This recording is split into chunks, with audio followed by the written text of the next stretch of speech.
Este fanfic y animes mencionados no me pertenecen, derechos a sus respectivos autores. Suscríbanse, dejen su like y comenten. Capítulo 22, 28 de septiembre de 1998, 20 horas. Raccoon City, Condado de Arklay, Estados Unidos de América. Con la llave del sol en mano y la puerta del pasillo sur completamente destrozada, Saito y Louise descubrieron que era mucho más fácil subir hasta donde estaba el Dr. Pruitt. Sin embargo, eso no los tranquilizó del todo, sobre todo cuando un par de zombies bajaron las escaleras hacia ellos, atraídos por los ruidos que habían hecho al matar al Licker. Los abatieron rápidamente con unos cuantos disparos a la cabeza, pero su presencia les recordó lo precaria que era su situación. La Puerta del Sol no ofrecía mucha protección, pero al menos servía como barrera para mantener a los zombies fuera del vestíbulo principal, que parecía ser su único refugio en la biblioteca. Al menos por ahora. Con Raccoon City deteriorándose cada vez más, Saito supuso que era solo cuestión de tiempo que su refugio se volviera insostenible. Con suerte, el plan de escape que el Dr. Pruitt había ideado les permitiría salir de allí antes de que eso sucediera. Un relámpago, seguido de un fuerte trueno, anunció su llegada al subir al segundo piso. Las luces del techo, que antaño habían llenado de calidez aquel lugar de aprendizaje, llevaban tiempo apagadas, y fragmentos de vidrio y bombillas rotas cubrían la vieja y hortera alfombra de estampado geométrico. Saito lo ignoró y se concentró en usar su linterna para guiarse junto a Louise, con la mano derecha alzada sosteniendo su Glock. Justo detrás de él iba Louise, aferrada con fuerza a su cheta, con la mirada fija en cada ventana al pasar. «Tenemos que encontrar algo para tapiar estas ventanas», sugirió Louise de repente al doblar una esquina, donde enseguida divisaron a un zombi solitario que deambulaba al fondo del pasillo. Como no suponía una amenaza inmediata y ya habían gastado gran parte de su munición matando al Licker, decidieron ignorarlo por el momento y seguir adelante. Saito reflexionó brevemente sobre la propuesta de Louise, luego asintió y dijo: «Sí, deberíamos. Especialmente los de abajo. Puede que haya algunas tablas por ahí que podamos clavar, o podemos intentar desmontar los muebles de madera». Louise asintió, aunque no sabía muy bien de dónde sacarían los materiales necesarios para levantar las barricadas. Saito tampoco lo sabía, pero supuso que era un problema que podrían resolver después. Por ahora, necesitaban reunirse con el Dr. Pruitt y, con suerte, encontrar una salida de aquel infierno que había sido su hogar. Al llegar a la puerta de las oficinas del personal de la biblioteca, notaron rápidamente varias cosas. Primero, la puerta tenía el logo de la llave solar. Segundo, había 3 cuerpos devorados apiñados alrededor de la puerta, uno de ellos el de un niño y los otros 2, presumiblemente, los de sus padres, cuyas posiciones indicaban que habían intentado desesperadamente entrar antes de que los zombies los atraparan. Y tercero, había una caja de munición de 9 milímetros junto a una maceta con hierbas verdes sobre una mesa al final del pasillo. Louise sacó rápidamente la llave solar para abrir la puerta, mientras Saito se dirigía a los suministros y los recogía. Había un cadáver desplomado en una esquina, lo que lo hizo detenerse un instante. Sobre todo porque se veía diferente a la mayoría de los que había visto. La piel estaba más encogida y las uñas alargadas, casi como garras. Pero el cuerpo estaba acribillado a balazos, incluso en la cabeza, y completamente calcinado. Un fuerte olor a queroseno impregnaba el aire alrededor del cuerpo, y el papel pintado que lo rodeaba estaba chamuscado y negro. Alguien había matado a ese zombi y luego quemado el cuerpo, lo cual, milagrosamente, no había provocado que el fuego se propagara e incendiara toda la biblioteca. La única pregunta era ¿por qué? No tenía ninguna respuesta, pero esperaba que el Dr. Pruitt sí. Saito salió de sus pensamientos cuando Louise finalmente abrió la puerta. Rápidamente tomó los suministros y regresó. En ese momento, el zombi al que habían ignorado antes finalmente los vio y se acercó a ellos con los brazos extendidos, emitiendo un leve gemido. Sin dudarlo, Saito apuntó con su Glock y disparó un solo tiro que penetró el cráneo del zombi a través del ojo. Cayó de espaldas al suelo, y para asegurarse de que permaneciera muerto, se acercó y le aplastó el cráneo con todas sus fuerzas. Un fuerte crujido resonó al fracturarse el cráneo, pero como aún estaba intacto, lo repitió. Esta vez el cráneo se hundió parcialmente, pero aún no estaba satisfecho. Finalmente, con un último gruñido de esfuerzo, golpeó con el pie, aplastando el cráneo por completo y reduciéndolo a una sangrienta pasta roja. Una parte de él sentía asco de sí mismo por haber cometido un acto tan brutal, pero el resto era simplemente insensible a todo. La única forma de mantener a un zombi muerto era destruirle el cerebro por completo, y con este zombi tan cerca de la única otra persona viva en las inmediaciones, no podía arriesgarse. Dicho esto, le dolía ligeramente el pie. Resultó que los cráneos eran duros, y aplastar uno contra la acera hasta convertirlo en papilla dolía. No solo eso, sino que su zapato estaba ahora cubierto de sangre, cerebro aplastado y fragmentos de hueso. En ese momento, Saito decidió que, a menos que encontrara unas botas resistentes con punta de acero, no volvería a hacerlo a menos que no le quedara otra opción. Por suerte, su pie no estaba muy herido y pudo reunirse con Louise sin siquiera cojear. Al abrir la puerta, Louise preguntó suavemente: «¿Dr. Pruitt? ¿Está ahí?». Al principio, no oyeron nada más que el crujido de la puerta al cerrarse tras ellos. Una vez dentro, echaron un vistazo rápido a la sala. A diferencia del resto de la biblioteca, las oficinas del personal parecían estar sorprendentemente intactas. Incluso las luces seguían encendidas. Varios cubículos se alineaban en el lado oeste de la pared, mientras que el lado derecho parecía haber servido como una improvisada zona de descanso, con dispensador de agua y cafetera. Una taza de café sonaba de maravilla en ese momento, y por la expresión de Louise, hasta ella se sentía tentada. Aunque le había costado acostumbrarse al sabor, Louise había llegado a la conclusión de que el café era uno de los mayores placeres de la vida. Pero, por mucho que lo desearan, no era el momento. Y pensándolo bien, tampoco podían arriesgarse a que el agua de la máquina estuviera contaminada. «Dr. Pruitt. Somos nosotros. Ya está a salvo», gritó Saito de nuevo mientras él y Louise se separaban brevemente para cubrir más terreno, aprovechando para coger rápidamente más munición para pistola que vio sobre un escritorio. Al no obtener respuesta, sintió un escalofrío y estuvo a punto de darse por vencido e irse. Pero entonces oyeron un fuerte clic al abrirse una puerta, y al entreabrirse, vio a quien solo podía suponer que era el Dr. Pruitt. «¿Está seguro de que es seguro?». «¿Oí disparos?», preguntó tímidamente el Dr. Pruitt, asomándose apenas por la pequeña rendija entre la puerta y el marco. Saito asintió rápidamente y le dijo a la mujer, visiblemente aterrorizada: «Está a salvo. Tuvimos que matar a un zombi afuera, pero ya está muerto. Me aseguré de ello». Señaló con énfasis su zapatilla de tenis manchada de sangre cuando Louise se reunió con él. El Dr. Pruitt los miró fijamente un rato más y luego cerró la puerta de nuevo. Un instante después, oyeron más clics al desbloquearse las cerraduras y apartarse los objetos, lo que finalmente permitió al Dr. Pruitt abrir la puerta por completo. «Gracias a la Virgen María», dijo la doctora Cecilia Pruitt al salir de su despacho para reunirse con ellos en la sala exterior, permitiendo que Saito y Louise la observaran detenidamente. Era una mujer mayor, de unos 60 y tantos o 70 y pocos años como mucho. Su cabello recogido era de un gris envejecido, su piel pálida estaba arrugada y manchada por la edad. Vestía un viejo vestido de bibliotecaria rojo y negro, y en su mano derecha sujetaba con fuerza un bastón de madera. Detrás de ella, Saito pudo ver un pequeño revólver sobre su escritorio, pero no le prestó atención. «Dr. Pruitt, mi nombre es Saito», se presentó finalmente Saito ahora que no tenían que preocuparse de que alguien estuviera escuchando, luego señaló a Louise, «y esta es mi amiga, Louise».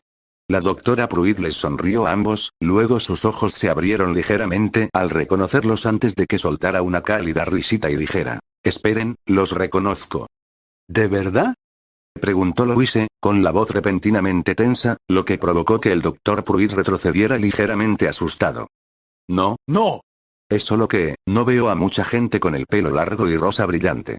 Sobre todo a quienes vienen prácticamente a diario. Me llamó la atención, eso es todo», admitió Pruitt, lo que tranquilizó un poco a Louise. Con la tensión algo disminuida, el Dr. Pruitt preguntó: ¿Es un problema? ¿Que la reconozca?». Louise la miró fijamente un instante, luego suspiró y dijo: «No, no es eso.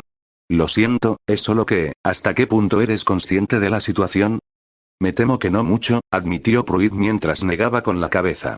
«Solo que los muertos han resucitado y el ejército está desbordado intentando evacuar a todos». «¿Por qué? ¿Te has encontrado con alguien que trabaje para Umbrella?», preguntó Saito, y Pruitt asintió.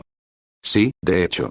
Había un escuadrón de mercenarios que trabajaba para el servicio de contramedidas de riesgo biológico de Umbrella, ayudando al ejército antes de que éste fuera superado en número», respondió. «Eran un poco rudos, pero parecían buenas personas que realmente intentaban ayudar». «¿Por qué?». Saito supuso que eso coincidía con lo que Becca Ouolet había dicho sobre la UX, luego frunció el ceño y reveló. Porque Umbrella fue la responsable de todo esto. Los zombies, los monstruos. Es culpa suya, y algunos de sus mercenarios nos han estado persiguiendo a Louise y a mí por toda la ciudad desde que empezó. Mataron a mis padres intentando capturarla. Los ojos de la doctora Pruitt se abrieron de par en par y murmuró. ¿Qué? No, eso no puede, ¿por qué iba a? Nos localizaron en el centro comercial gracias a nuestras radios y casi matan a Saito, añadió Louise. Por eso no dijimos nuestros nombres antes. Podrían seguir escuchando, y si descubren dónde estoy, vendrán directamente aquí. La respiración de la doctora Pruitt se aceleró y parecía estar al borde de un ataque de pánico. Entonces se obligó a respirar lenta y profundamente, y tras unos instantes dijo, lo siento muchísimo. Por favor, pasen. Podemos hablar de todo allí dentro. Saito y Louise asintieron y siguieron a la anciana al interior. Tras cerrar la puerta, que, según notaron, tenía casi media docena de candados colocados de forma chapucera y reciente, el trío se sentó en el escritorio de la doctora Pruitt. Allí, Saito y Louise comenzaron a explicar todo lo que habían vivido y aprendido desde el inicio del apocalipsis zombie. El ataque al apartamento de Saito, el hallazgo de hechos X y la información sobre el supuesto centro de evacuación en la biblioteca. Describieron su desastroso intento de atajo por el centro comercial, su angustioso encuentro con el desquiciado Dr. Kenner y su travesía por el zoológico y las alcantarillas. Durante todo este tiempo, la doctora Pruitt permaneció en silencio, fumando cada vez más cigarrillos para intentar calmar sus nervios. Cuando por fin llegamos y vimos que la biblioteca estaba invadida anoche, nos desplomamos en la sala de descanso de abajo, comenzó Louise a concluir su relato. Nos despertamos hace apenas unas horas, y después de que lavaran nuestra ropa, empezamos a explorar y a buscar provisiones que hubieran quedado. Fue entonces cuando nos topamos con el Licker, y luego nos llamaste después de que lo matáramos. La doctora Pruitt guardó silencio mientras terminaba su último cigarrillo y, al apagarlo en el cenicero, dijo, María y José, no puedo ni empezar a imaginar por lo que habéis pasado. Lo siento muchísimo. No te preocupes, le dijo Saito, y se inclinó hacia adelante, intentando no toser por la creciente nube de humo de segunda mano. ¿Qué ha pasado aquí? La bibliotecaria jefe suspiró mientras sacaba otro cigarrillo. Tras encenderlo con su mechero, exhaló una bocanada de humo antes de responder. Ya estaba trabajando cuando empezó el brote. Al principio, ninguno de nosotros sabía qué ocurría. Nadie. Pero al anochecer, la ciudad entera era un caos.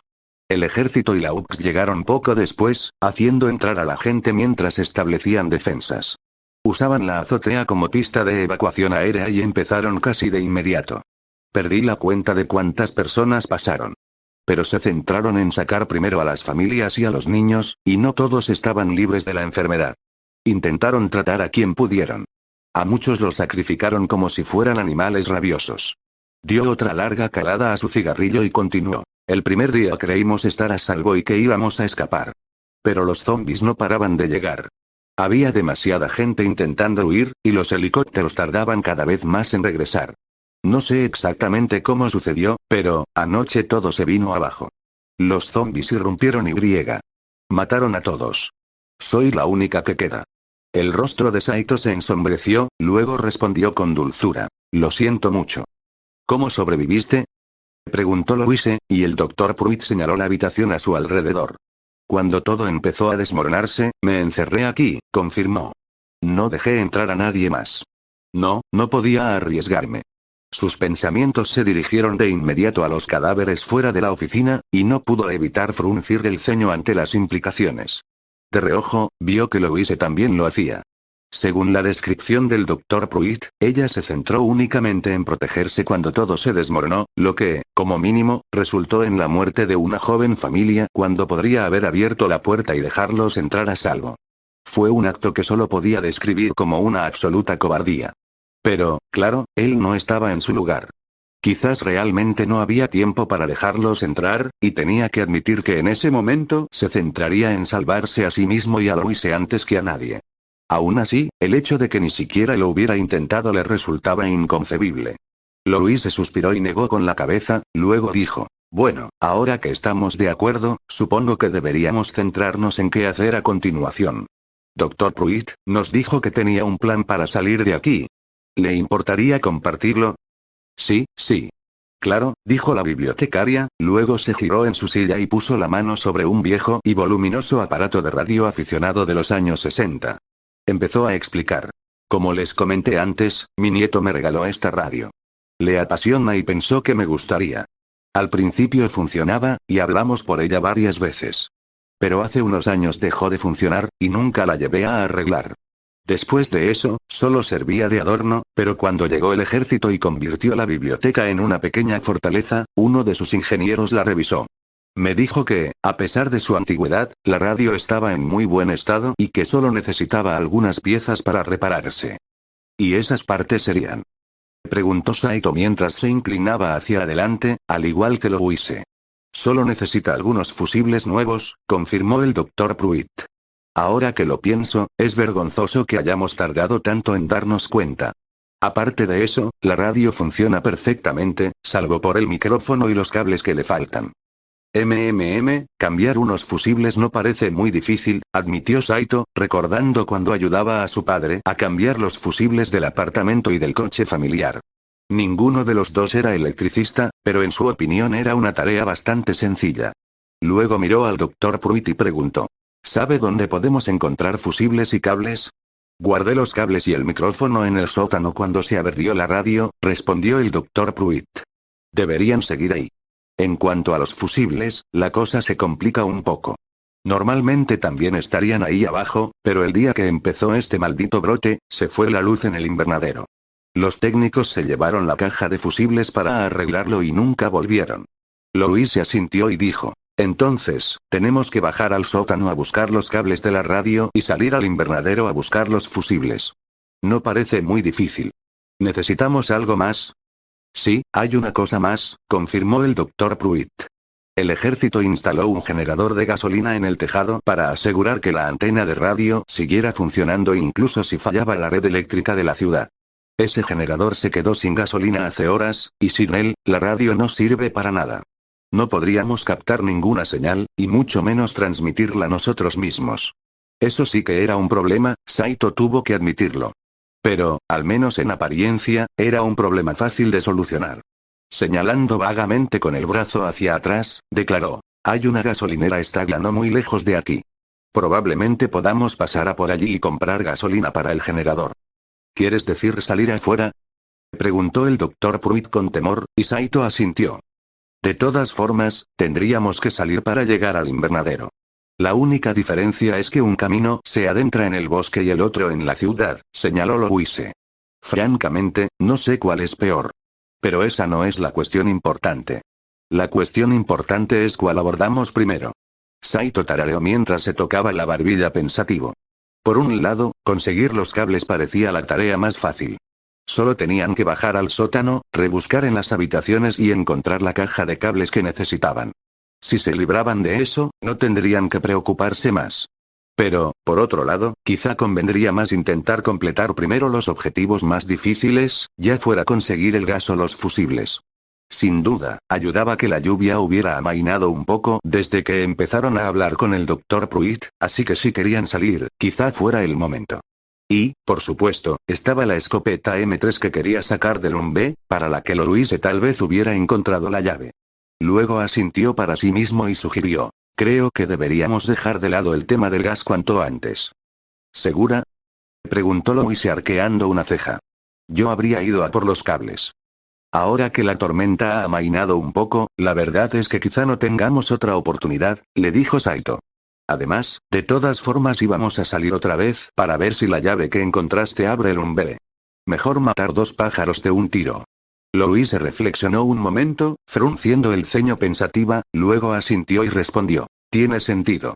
Bien, entonces saldremos, buscaremos la escopeta y la gasolina, luego volveremos por las cuerdas antes de dirigirnos al invernadero. Me parece bien, dijo Saito levantándose de su asiento, con Louise justo detrás. Mientras se preparaban para salir de la oficina, se giró hacia el Dr. Pruitt y añadió, Doctor, quédese aquí. Le avisaremos cuando tengamos lo que necesitamos. Me parece bien, respondió, y luego abrió un cajón de su escritorio y sacó dos radios del ejército. Se las entregó a los adolescentes y añadió, antes de irse, llévense estas.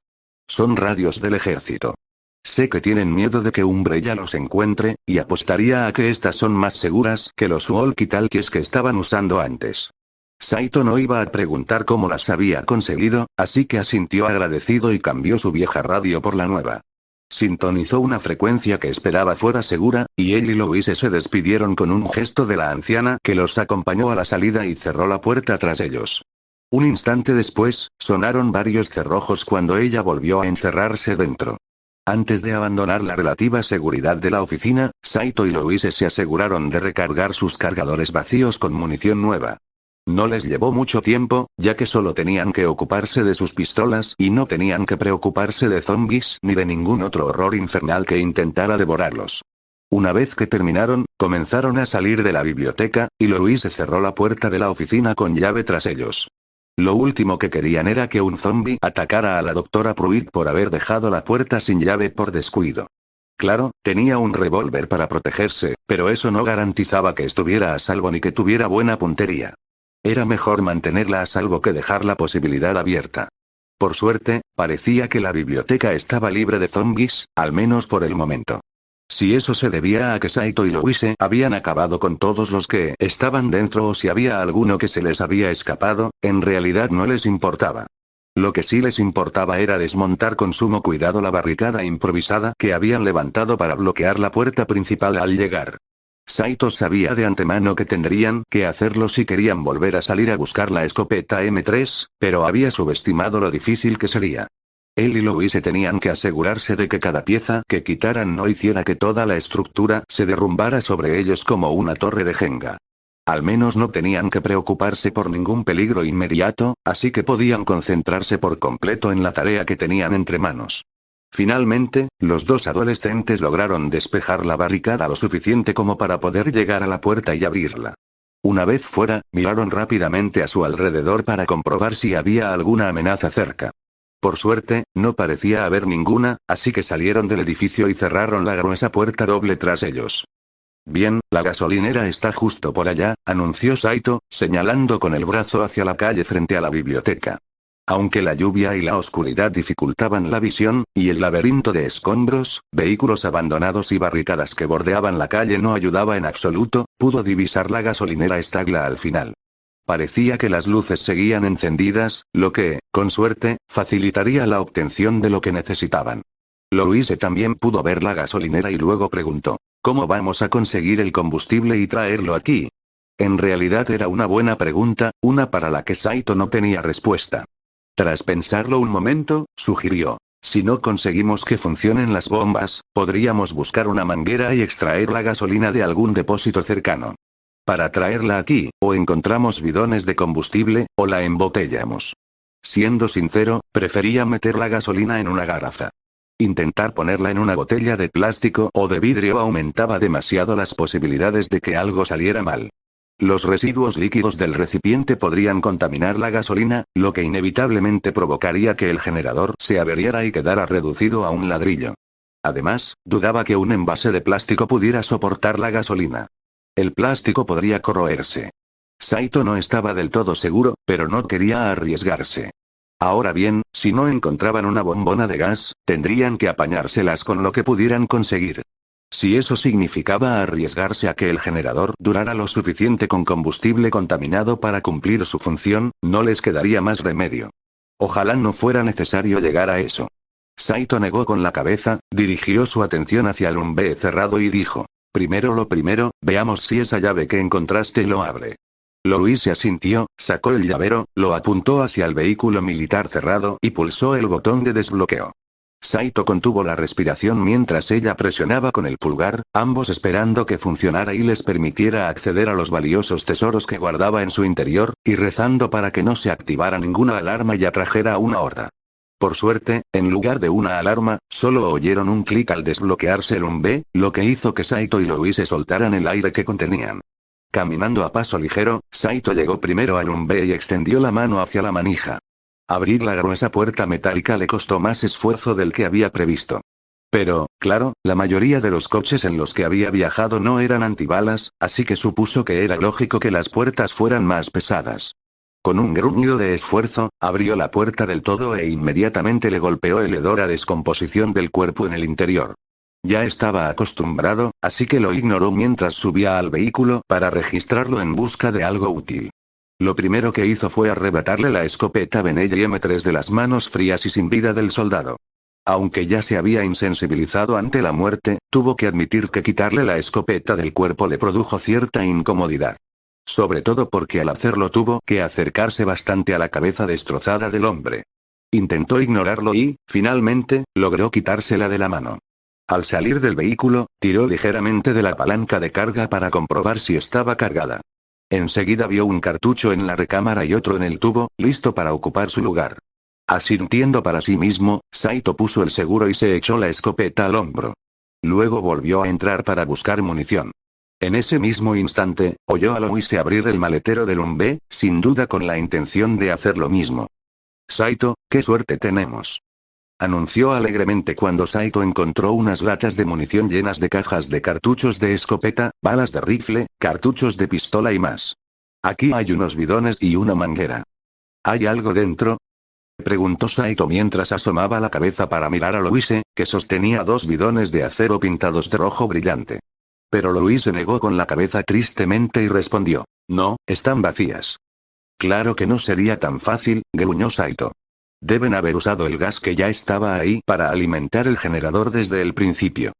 «Yo también lo pensaba», respondió Louise mientras dejaba su mochila en el suelo y metía uno de los bidones en el bolsillo principal.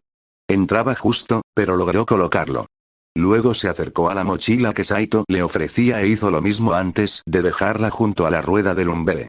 Saliendo del Humvee de nuevo, esta vez con la lata de munición, Saito la dejó en el suelo antes de revisar su contenido. Por suerte, la munición no estaba amontonada sin orden en las latas. En cambio, seguía perfectamente organizada en cajas, cada una con una capacidad diferente. Había una gran variedad. Cartuchos de escopeta del calibre 12, balas de pistola de 9 mm para Bellum y 380, y proyectiles de 5, 56 y 7,62 NATO. Incluso había algunas granadas aturdidoras y de fragmentación, todas útiles.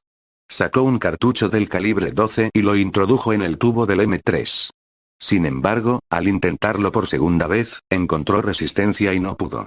Al darse cuenta de que el tubo estaba lleno, Saito apartó la escopeta e intentó no pensar para qué servía el único cartucho vacío. Aunque no era difícil deducirlo. Para mantenerse ocupado, empezó a sacar las cajas de munición y a organizarlas por tipo. Se quedó con los cartuchos de escopeta y las balas de 9 mm para Bellum, y le pasó las cajas de 5, 56 NATO y 380 a Louise, quien enseguida empezó a abrirlas para reabastecer su Mini 14 y su Cheta. También repartió las granadas aturdidoras y las granadas de aturdimiento entre los dos. Eso dejaba las de 7,62 NATO, que ninguno de los dos necesitaba de inmediato. Sin un arma de ese calibre, las balas eran un estorbo, y, para ser sincero, ya tenía el arsenal casi lleno. Sin embargo, tampoco podía deshacerse de ellas por si acaso, ya que podrían ser útiles más adelante, como le pasó a Louise cuando primero cogió las balas 380 y luego encontró su Cheta. Saito asintió para sí mismo, recogió las balas 7,62 NATO y dijo: «Voy a guardarlas en el cofre de almacenamiento de adentro». «Me parece bien». «Esperaré aquí fuera», respondió Louise, cambiando su pistola por su rifle y poniéndose a cubierto en lo alto de las escaleras junto a la puerta de la biblioteca. Avanzando a paso ligero, Saito empujó las puertas de la biblioteca para entrar de nuevo y se dirigió inmediatamente a la sala de descanso. Una vez dentro, abrió el cofre y depositó en él los cartuchos de rifle inservibles. Aprovechó también para guardar su ahora obsoleta escopeta Itaka 37. A pesar de lo que había dicho antes, a Saito le resultaba algo melancólico deshacerse del arma que les había salvado la vida a él y a Louise incontables veces en los últimos días. Supongo que a esto se refería Louise con encariñarse, dijo Saito entre risas, y luego guardó con cuidado el arma vacía. Gracias. Espero que puedas ayudar a alguien más, como nos ayudaste a Louise y a mí. Tras cerrar el cofre, Saito salió rápidamente junto a Louise. Se echó la mochila al hombro, sacó su nueva escopeta semiautomática y la sujetó con firmeza. A pesar de tener el doble de capacidad, el arma era más ligera que su antigua escopeta. Supuso que se debía a su construcción en polímero, en lugar de madera y acero. No es que se quejara. Ahora que tenían las armas y provisiones que necesitaban, era hora de centrarse en su objetivo principal. Vamos, vámonos, dijo Saito, y él y Louise comenzaron a caminar calle abajo hacia la gasolinera Stagla. Raccoon City se oscurecía a medida que se alejaban de la biblioteca. La oscuridad se cernía sobre ellos como una guillotina. La lluvia y las fuertes ráfagas de viento que aullaban entre los edificios vacíos y silenciosos no ayudaban en nada. Creaban una atmósfera inquietante, una en la que no quería permanecer más tiempo del estrictamente necesario. Mientras sorteaban los restos de un helicóptero estrellado, con el cuerpo del piloto colgando de la ventanilla de la cabina, Saito mantenía los ojos bien abiertos en busca de cualquier señal de peligro. Hasta el momento, no veía nada, pero eso podía deberse simplemente a que las farolas estaban apagadas. Liberando su mano izquierda, sacó su linterna y la encendió, haciendo una mueca de dolor. La calle estaba completamente cubierta de señales de batalla. Cristales rotos, casquillos de bala y abundante sangre. Sin embargo, no había ningún cadáver, y Saito no sabía si eso era bueno o malo. Esto no me gusta, susurró Louise, abrazando con fuerza su rifle. Sí, yo tampoco, convino Saito, entrecerrando los ojos con suspicacia. Quédate cerca de mí y mantén los ojos y los oídos bien abiertos. Louise asintió en señal de aprobación y reanudaron la marcha. Guiados por la luz de la estación de Stagla, los dos adolescentes continuaron avanzando. El haz de la linterna de Saito rasgaba la oscuridad, permitiéndoles sortear cualquier obstáculo. Sin embargo, Saito mantenía la vista fija en los callejones que los rodeaban, intuyendo que allí podrían aparecer posibles amenazas. Hasta el momento no había visto nada, pero eso no significaba que pudiera confiarse e ignorarlas. Sin embargo, no pudo evitar detenerse un instante al pasar junto a un gran solar en construcción. En realidad, era más bien un enorme y profundo foso de varias capas, revestido de hormigón y repleto de columnas de acero a medio construir, andamios y las plataformas parcialmente levantadas del segundo y tercer piso, pero el significado era el mismo. Habían pasado por allí varias veces camino a la biblioteca antes de que todo se fuera al traste, pero hasta ahora nunca le habían prestado mucha atención. Probablemente ayudaba que, dentro del foso, aún encendidos, hubiera focos que lo iluminaban todo. Dentro del foso había pilas de tubos de acero, excavadoras y diversos restos de maquinaria de construcción, así como los cuerpos tambaleantes y los cadáveres inertes de lo que había sido la cuadrilla de construcción y de cualquiera que tuviera la mala suerte de intentar refugiarse allí. Incluso había un camión hormigonera, con la parte trasera apuntando hacia el punto más bajo. No sabía qué estaban construyendo, solo que probablemente sería lo suficientemente alto como para necesitar cimientos profundos, pero eso no le importaba. Lo que sí le importaba era asegurarse de que los zombies de abajo no intentaran subir por las escaleras metálicas instaladas en el borde del terreno. Por suerte, parecía que los zombies no los habían visto, así que él y Louise los ignoraron y siguieron avanzando hacia la gasolinera.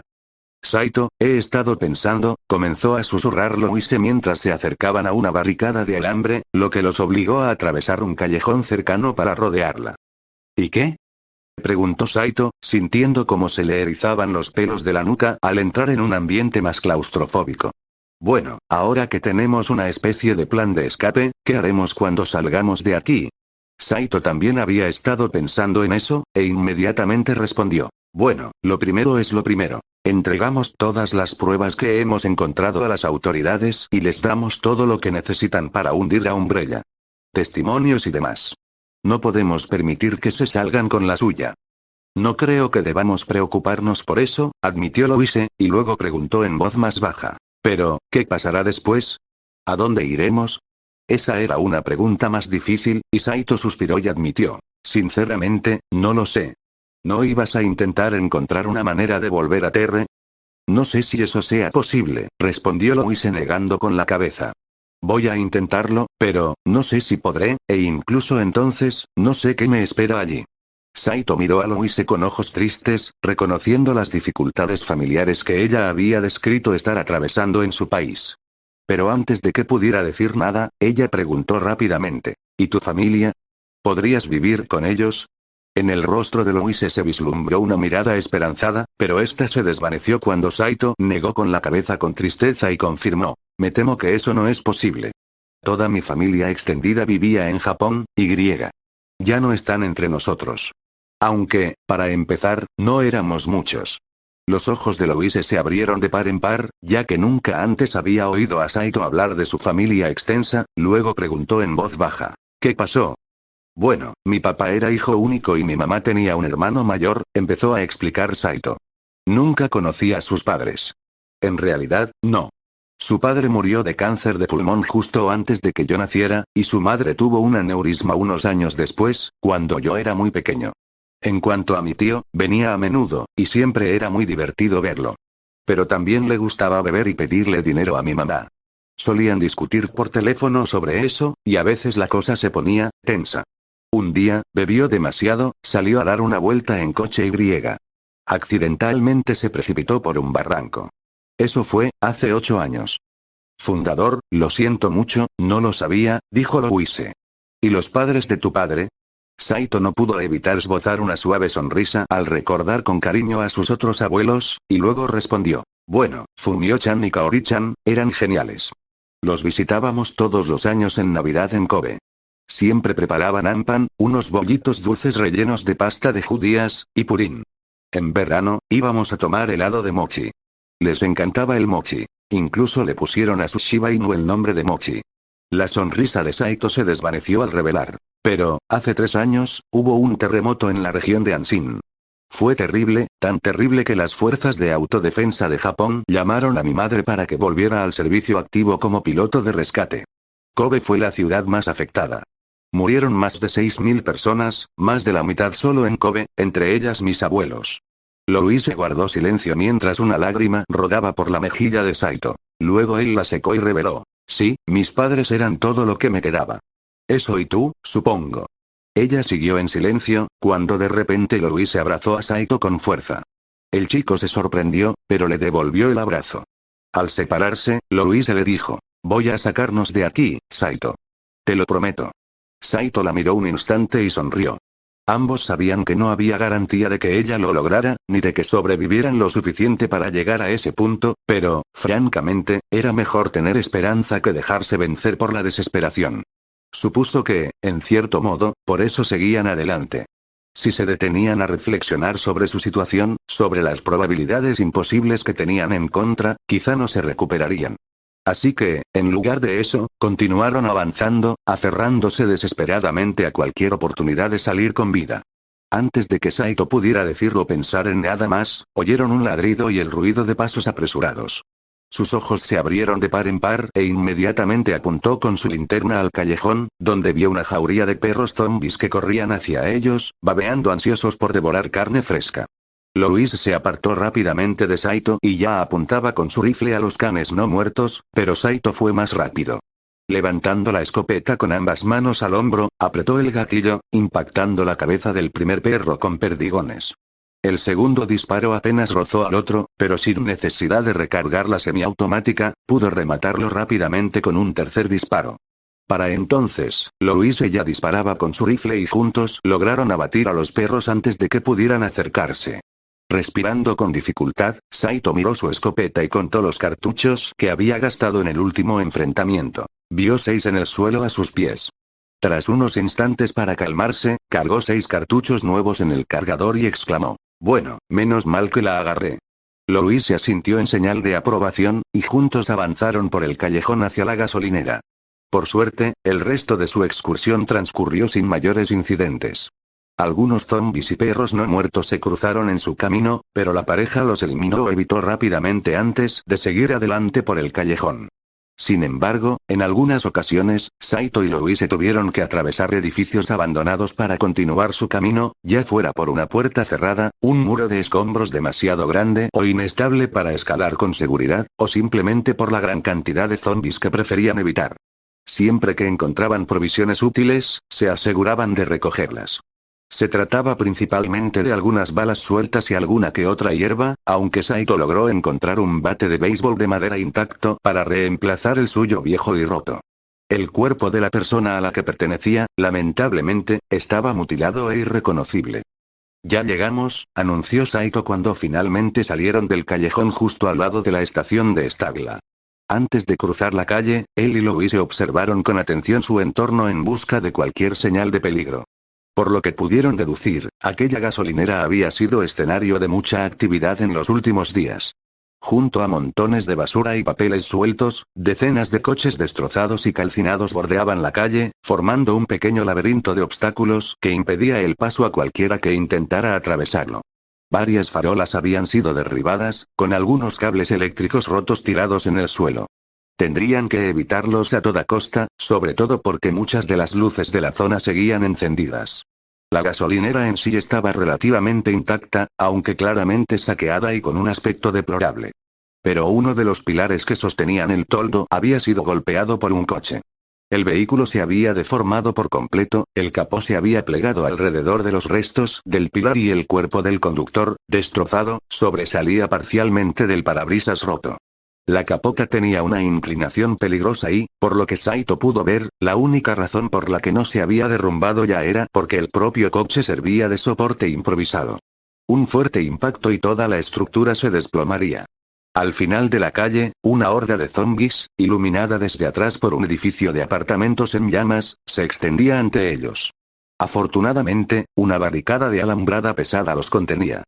Junto a ella, y otros posibles puntos de acceso, se encontraban algunos coches patrulla de la policía de Raccoon City y un vehículo blindado de transporte de personal. En algún momento, quizá hubieran servido de seguridad para las decenas de personas que intentaban huir de las hordas de muertos vivientes. Pero ese tiempo había pasado hacía mucho. Ahora solo servían como recordatorio de las pérdidas sufridas allí, un hecho que se veía acentuado por las decenas de cadáveres esparcidos por la calle, algunos de los cuales eran devorados por los zombies cercanos. Vamos, llenemos el tanque y salgamos de aquí pitando, dijo Saito mientras apretaba con fuerza su escopeta. De acuerdo, asintió Louise mientras hacía lo mismo con su rifle. Juntos, ella y Saito salieron con cautela del estrecho y angosto callejón hacia la calle, más ancha y relativamente despejada. Atentos a los zombies que tenían a la vista y a los que pudieran estar escondidos, avanzaron entre el laberinto de vehículos abandonados hacia la gasolinera. Se movían a paso ligero, deseosos de llegar a su objetivo cuanto antes. Al fin y al cabo, cuanto más tiempo permanecieran en la ciudad, mayor sería la probabilidad de que los sorprendiera la tormenta, que comenzaba a arreciar de nuevo, o de que los abrumara la horda de zombies que vagaba por la ciudad y regresara hasta allí. Saito sospechaba que la única razón por la que habían tenido tan pocos encuentros con los muertos vivientes durante su excursión era porque los zombies ya habían pasado por esa zona en busca de presas vivas. Sin duda, era una buena noticia. Menos zombies significaban más seguridad, pero no podían contar con ello para siempre. Por suerte, él y Louise lograron atravesar el laberinto de coches ilesos. Un zombie escondido bajo un coche intentó morder a Louise agarrándole la pierna, pero las cuerdas que llevaban atadas a las muñecas y los tobillos evitaron que sufriera daños graves. Louise disparó rápidamente a la abominación en la nuca con su cheta, reventándola como un globo y acabando con la amenaza. Pero, por desgracia, esto llamó la atención de los otros zombies que estaban cerca, quienes dejaron lo que estaban haciendo y comenzaron a acercarse.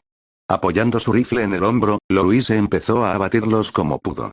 Pero sin mira telescópica y a esa distancia, la mayoría de sus balas fallaron el blanco, impactando en el pecho en lugar de en la cabeza, o simplemente no les dieron.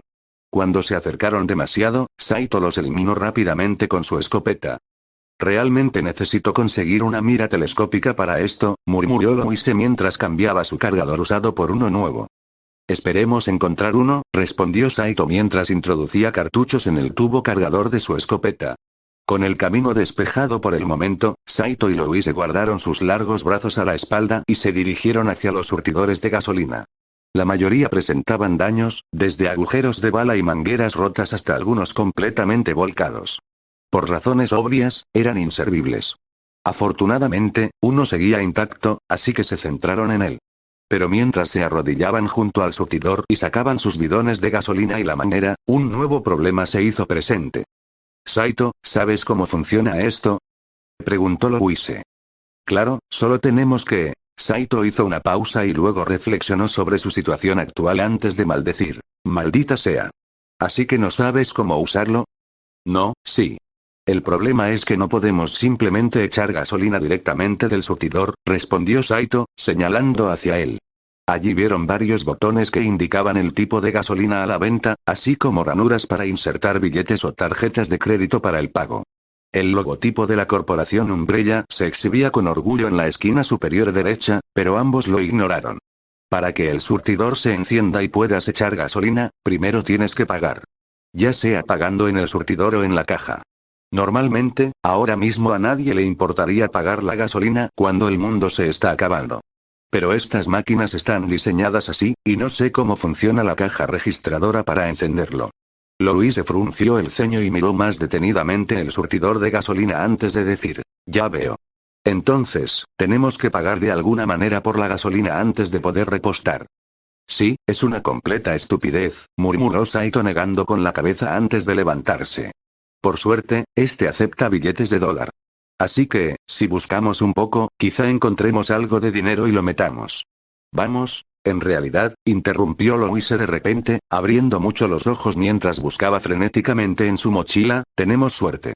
Un instante después, Louise sacó la cartera que había recuperado en la biblioteca y de ella extrajo un billete de $100 que ondeó orgullosamente frente a ellos. Lo guardé porque pensé que podríamos necesitarlo para encender un fuego o algo así, le explicó a su amiga. Esto debería funcionar, ¿verdad? Saito la miró fijamente por un momento, luego se rió entre dientes y dijo, ¿sabes qué? Me lo quedo. Por un momento, me preocupó que tuviéramos que matar zombies cercanos y registrarles los bolsillos en busca de monedas sueltas. Por Dios. Matar zombies para conseguir dinero y tesoros para lo que necesitamos. ¿Te lo imaginas? Añadió Louise, y a pesar de sí mismos, no pudieron evitar reírse. Una vez que se les pasó la risa, adoptó una expresión más seria y miró atentamente la bomba antes de preguntar, ¿sabemos qué tipo de combustible necesita el generador? He visto varios en oferta. Saito murmuró pensativo para sí mismo, luego admitió, no lo sé. Déjame preguntar. Saito sacó la radio del ejército que les había dado el Dr. Pruitt, pulsó el botón de llamada y habló por el transceptor. Dr. Pruitt, ¿sabe qué tipo de gasolina necesita el generador? Al principio no obtuvieron respuesta, pero un instante después se oyó la voz de la anciana bibliotecaria que contestó. No estoy del todo segura, pero creo que los soldados mencionaron el diésel. Saito supuso que tenía sentido. Muchos generadores funcionaban con motores diésel, sobre todo en el ejército. Dado que el generador lo había instalado el ejército, eso reforzaba aún más su afirmación. Asintiendo para sí mismo, volvió a mirar la bomba y comprobó que, por suerte, tenía una bomba diésel. Gracias. Ya estamos consiguiendo el diésel, dijo Saito, luego apagó la radio y la guardó en el bolsillo. Aunque la señal era más segura que la de los walkie-talkies que habían usado antes, prefería no permanecer en un canal relativamente abierto por si acaso Umbrella estuviera escuchando. Saito tomó el billete arrugado de $100 de Louise, se acercó a la ranura y comenzó a enderezarlo, desplegando las esquinas. Luego dijo, revisa dentro de la tienda. Puede que haya comida y provisiones que podamos usar. Miras y encuentras también botellas de vidrio. Podríamos fabricar cócteles Molotov con el combustible sobrante. Entendido, respondió Louise, sacando su cheta antes de entrar en la gasolinera. Al cruzar las puertas rotas, oyó a Saito refunfuñar frustrado porque el cajero automático rechazaba el billete de $1. No pudo evitar reírse entre dientes al recordar la escena tan familiar, mientras sus pensamientos se remontaban a una época más feliz en la que veía a Saito y a otros lidiar con el mismo problema una y otra vez en las distintas máquinas expendedoras del centro comercial. Claro que, por aquel entonces, lo único que importaba era si conseguirían un refresco o una bolsa de patatas fritas, pero de algún modo le reconfortaba saber que, incluso después de tanta muerte, decadencia y destrucción, aún quedaba al menos un vestigio de la vida que había llegado a disfrutar allí. Aunque el exterior de la gasolinera estaba iluminado, el interior era otra historia. Solo una luz parpadeaba cerca de la sección refrigerada. El resto estaban completamente destrozadas, con unos pocos tubos fluorescentes colgando del techo, apenas sostenidos por cables sueltos. Rastros de sangre manchaban el suelo de baldosas, uno de los cuales terminaba en un cuerpo medio devorado, desplomado junto a una estantería ahora vacía. Louise decidió mantenerse alejada por si acaso el cuerpo no estuviera muerto y comenzó a recorrer los pasillos, intentando ver si quedaba algo que pudieran aprovechar. Tenían suficiente agua en la biblioteca, pero siempre se agradecía más, al igual que la comida. Desafortunadamente, lo único que encontró fueron unas latas de comida húmeda para perros. Comer eso no le resultaba nada apetecible, pero de todos modos, a regañadientes, guardó las latas en su mochila. Lo que antes habría sido una humillación imperdonable, ni siquiera lo había considerado antes. Ahora apenas le importaba. En esa situación, a caballo regalado no se le miran los dientes, y comer comida para perros era mejor que nada. Sin embargo, tendría que ser su último recurso. Por lo que entendía, la comida para perros no era para consumo humano. De ahí su nombre. Tras vaciar los pasillos, empezó a rebuscar en la sección de refrigerados algo útil. Encontró unas cuantas botellas de cerveza, que abrió rápidamente con esfuerzo y un abridor de botellas de un estante cercano, antes de vaciar su contenido en el suelo. Aunque no era ajena al alcohol, sobre todo al vino, emborracharse no era una opción en ese momento, y necesitaban las botellas para fabricar las bombas incendiarias. Una vez que reunió suficientes, las acomodó en sus brazos antes de regresar con Saito, con cuidado de no dejarlas caer. Al acercarse, vio que Saito por fin había conseguido que el surtidor aceptara el dinero y ya estaba llenando la bombona de gas. Saito, encontré esto, le dijo mientras colocaba cuidadosamente las botellas en el suelo. Perfecto, respondió Saito mientras cambiaba la manguera al otro bidón. Déjame llenar este primero. A ver si encuentras un trapo para tapar los cuellos de botella. Louise asintió, pensando que no sería muy difícil, aunque arrancar tiras de una camiseta de un zombi era un tanto macabro. Pero perseveró, asegurándose de que el zombi estuviera muerto con unos cuantos golpes de su hacha antes de usar la hoja para cortar con cuidado las tiras que necesitaba. Una vez que terminó de recoger la tela, regresó con Saito y esperó pacientemente a que terminara de llenar el segundo bidón. Metió el primero lleno en su mochila y se lo echó al hombro para comprobar el peso, e inmediatamente hizo una mueca. Era mucho más de lo que estaba acostumbrada, pero por suerte solo tenía que llevarlo a la biblioteca. Una vez allí, solo había que subir un pequeño tramo de escaleras y habrían terminado. Una vez que Saito terminó de llenar el segundo bidón, lo metió también en su mochila antes de pasar a las botellas. Introducir el combustible resultó más difícil que con los bidones debido a la boca estrecha, pero por suerte pudieron usar la manera que Louise había encontrado en el UMB para facilitarlo. Solo tuvieron que conectar un extremo a la bomba de combustible y meter el otro a presión en la botella de vidrio. Quedó muy justo y algo de diésel se derramó sobre el hormigón, pero lo consiguieron.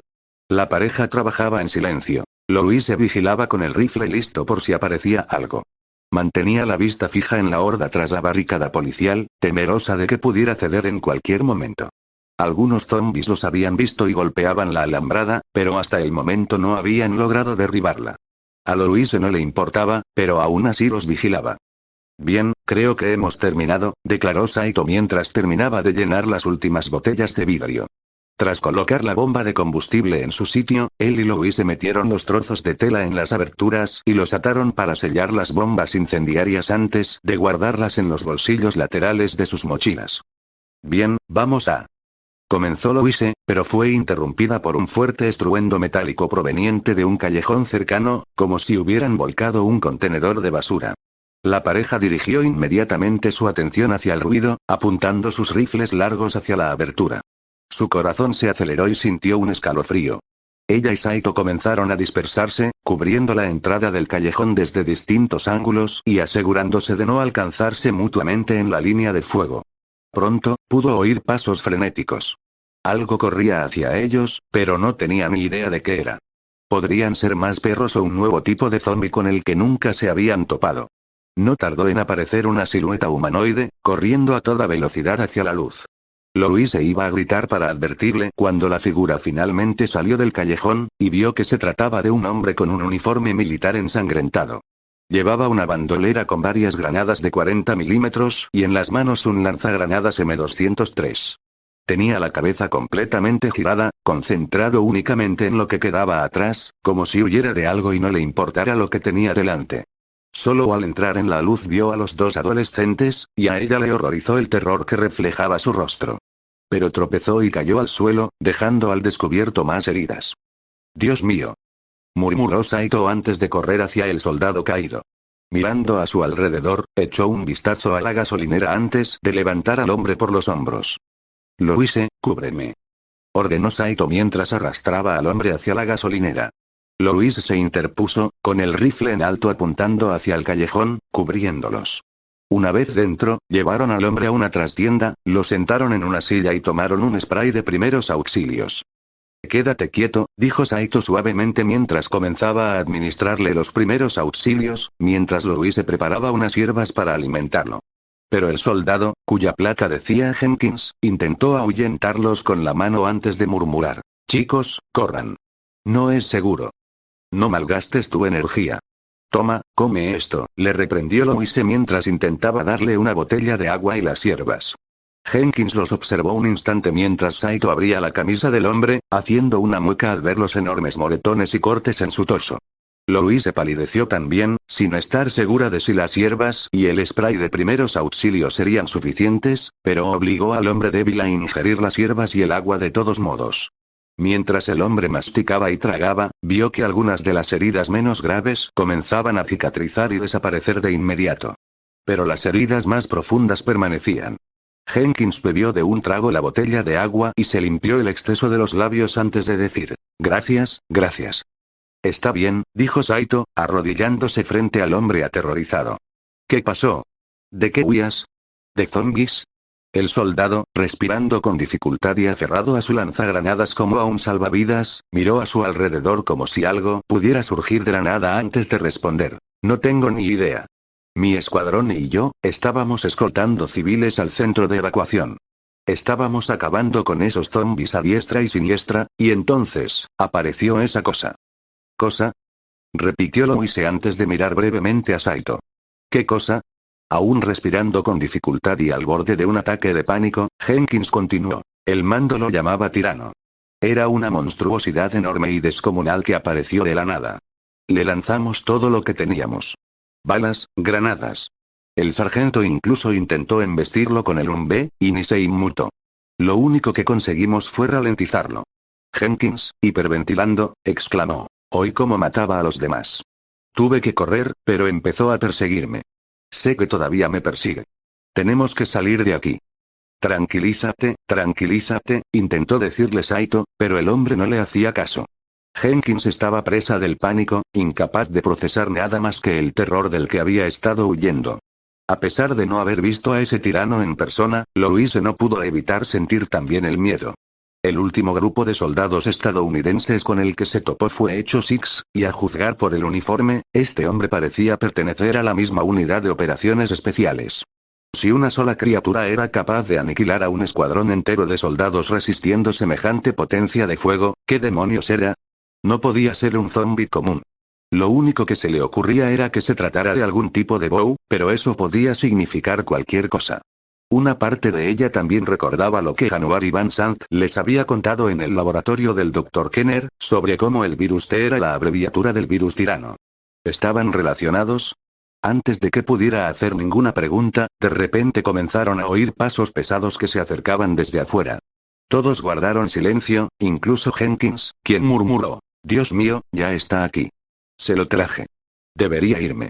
Me lo llevaré y. Se levantó de la silla y se apoyó contra la pared opuesta a la que provenían los sonidos, con el cuerpo tenso y listo para huir. Pero justo antes de que pudiera hacerlo, un brazo enorme y grueso atravesó el hormigón a su lado, agarrando la cabeza de Jenkins y presionándola contra la pared. El pobre hombre gritó de terror y agonía, arañando el brazo en un intento desesperado por liberarse, mientras Saito y Louise retrocedían atónitos, apuntando inútilmente con sus pistolas al brazo. Pronto comenzaron a oír el crujido de los huesos, mientras los gritos de Jenkins se volvían más fuertes y agonizantes, hasta que la parte posterior de su cráneo se hundió por completo. El cuerpo del soldado quedó inmóvil, y el brazo dejó caer su cadáver como un saco de patatas antes de retraerse. Los dos adolescentes se quedaron mirando el agujero, con el corazón acelerado, entonces Saito murmuró, «Corran». Sin perder un segundo, se dieron la vuelta y salieron corriendo de la gasolinera. Al hacerlo, oyeron pasos que rodeaban el edificio y, al salir por las puertas rotas, finalmente vieron lo que solo podía ser el tirano doblando la esquina. A primera vista, parecía un hombre con un grueso abrigo negro grasiento y un sombrero fedora.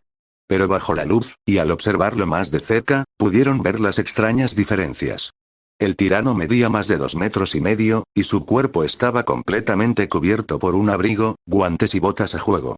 Solo su rostro estaba al descubierto, revelando unos ojos pálidos que los escrutaban y una cara deformada que parecía toscamente moldeada en arcilla gris para asemejarse vagamente a los rasgos de un hombre. No había ni una sola emoción ni pensamiento en sus ojos, pero cuando fijó su mirada en Saito y Louise, supieron de inmediato que los había elegido como su próximo objetivo.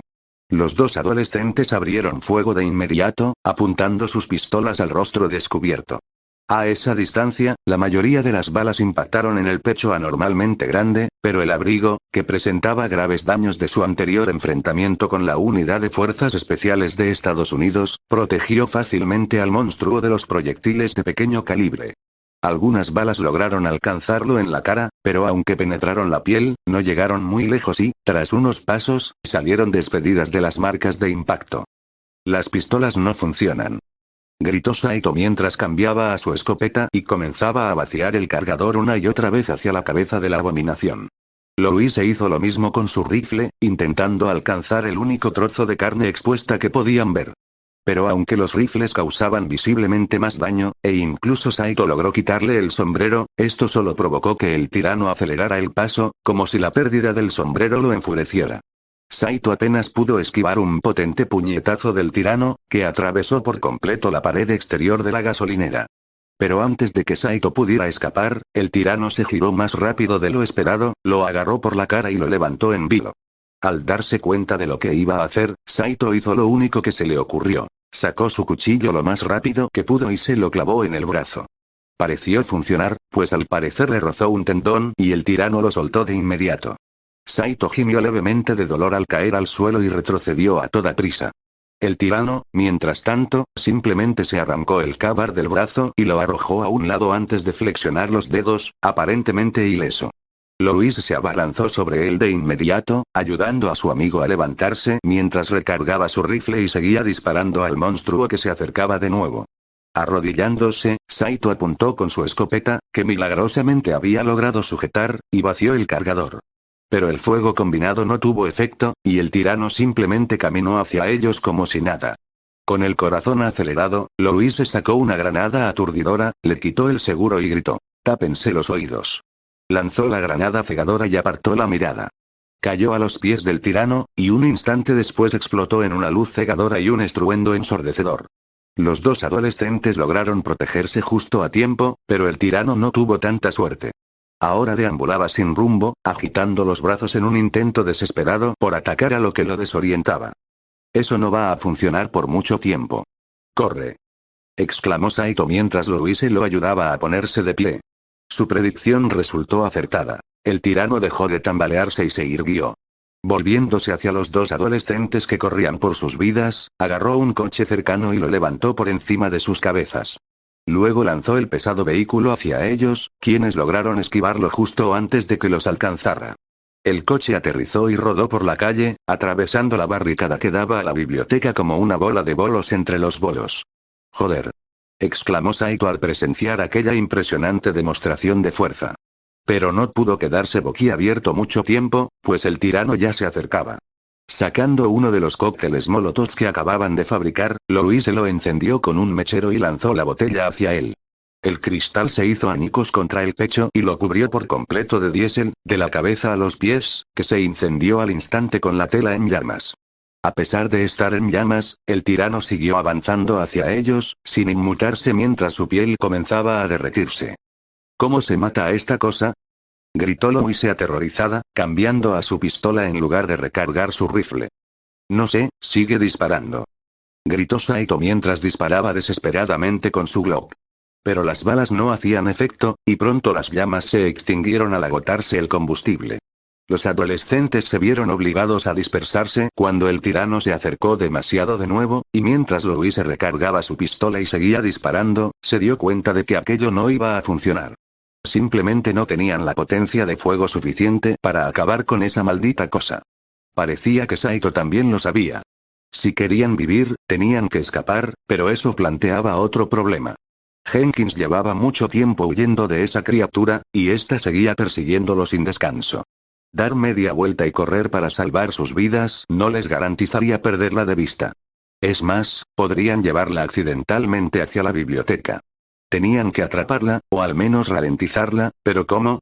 Los pensamientos de Louis se volvieron entonces a la gasolinera, con su gruesa marquesina de metal y hormigón que debía de pesar varias toneladas, y que ahora se inclinaba aún más peligrosamente que cuando llegaron. Sus ojos se abrieron de par en par al empezar a vislumbrarse una idea, sobre todo al recordar el arma que Jenkins tenía a mano. Saito, llévalo de vuelta bajo el toldo. Tengo una idea. Ordenó Louis mientras corría de regreso hacia la gasolinera. ¿Qué? Gritó Saito, confundido sobre a dónde iba Louis. Solo confía en mí. Respondió, saltando sobre los restos destrozados de la puerta principal y corriendo hacia la trastienda. Casi resbaló en la sangre e incluso se estrelló contra las puertas de cristal del refrigerador, rompiéndolas y cubriéndose el hombro con cristales que le cortaron levemente el brazo, pero lo ignoró y logró mantenerse en pie. Entró corriendo en la trastienda, agarró de inmediato el M203 y la bandolera que Jenkins llevaba cruzada sobre el pecho. El arma era más ligera de lo que esperaba. Constaba de un tubo lanzagranadas conectado mediante un riel a un cañón con escudo térmico, una empuñadura de pistola y una culata plegable. Sobre el escudo térmico había miras ajustables para apuntar, y en la parte inferior, un pequeño pestillo que mantenía cerrado el tubo lanzagranadas. Al presionarlo, pudo deslizar el tubo hacia adelante e inclinar el arma hacia arriba, lo que provocó que la vaina de la granada vacía que ya estaba dentro se deslizara hacia afuera y cayera al suelo. Al oír el frenético tiroteo afuera mientras Saito guiaba al tirán de vuelta a la gasolinera, Louis sacó una de las granadas de la bandolera robada. Tenía un borde rojo en la parte inferior y grabadas en un lateral las palabras 40 mm impacto directo. También lucía el logotipo de la corporación Umbrella, lo que añadía una ironía considerable a la situación, pero ella lo ignoró. Saliendo corriendo con el lanzagranadas en la mano y la bandolera colgando del cuello, Louis gritó a Saito: «Lleva esa cosa al centro. Cuando te lo diga, atúrdela con una granada cegadora». «¿Qué vas a hacer?», gritó Saito en respuesta, aunque de todos modos estaba siguiendo las órdenes de Louise, ya que ella era la única que tenía una idea aproximada de un plan, aunque él no lo entendiera. «Voy a hacer que el edificio se derrumbe sobre él», exclamó Louise, pasando corriendo junto a su amiga y colocándose a poca distancia frente a la viga rota. Apuntó su lanzagranadas hacia el tirán mientras Saito, ahora plenamente consciente y de acuerdo, obedecía sus instrucciones. Sacando una granada aturdidora, se usó a sí mismo como cebo para atraer al tirante hacia el centro de la gasolinera, justo debajo del toldo. Una vez en una buena posición, quitó el seguro de la granada y la arrojó suavemente a los pies del tirante antes de correr lo más rápido que pudo hacia Louise. La granada explotó y, como antes, el tirante comenzó a tambalearse sin rumbo. Cuando Saito estuvo lo suficientemente lejos, Louise apuntó con cuidado el arma desconocida al objetivo, que por un instante se había quedado inmóvil, y disparó una granada hacia el tirante, logrando impactarlo en el pecho. El explosivo detonó al impacto, creando brevemente una pequeña bola de fuego y una nube de humo que ocultó al tirante. Como Jenkins les había dicho, ni siquiera esto era suficiente para herirlo gravemente, pero al menos lo obligó a arrodillarse. Mientras el vehículo parecía recuperar el aliento, Louise recargó su M203 con otra granada de alto explosivo y apuntó a la base del pilar roto antes de disparar de nuevo. La granada explotó, empujando el coche accidentado y provocando que el debilitado pilar se doblara sobre sí mismo. Sin este soporte crucial, toda la estructura se derrumbó por completo, sepultando al tirán bajo una montaña de acero y hormigón. «¡Aja! ¿Sí?», gritó Saito eufórico, sin poder evitar alzar el puño en señal de victoria. «Louise, eres una puta genio». Louise también sonrió, pero entonces vio que el montículo comenzaba a temblar. Al darse cuenta de que eso habría bastado para matar al tirano, Louise le dijo a Saito: «Vamos, salgamos de aquí». Dicho esto, los dos adolescentes dieron media vuelta y corrieron hacia la biblioteca, usando como atajo el hueco que el tirano había abierto en la barricada. Se negaron a mirar atrás mientras el tirano seguía forcejeando, recuperando fuerzas lenta pero inexorablemente. Quizá tardara en liberarse de su prisión improvisada, pero al final lo conseguiría. Cuando lo hiciera, continuaría con la directiva programada por sus amos: proteger los bienes de Umbrella, asegurarse de que no haya testigos y cazar a los supervivientes. A pesar de no estar programado para sentir emociones, en el fondo una parte del tirano no pudo evitar sentir una leve punzada de anticipación al pensar en la retribución que pronto infligiría a sus objetivos actuales.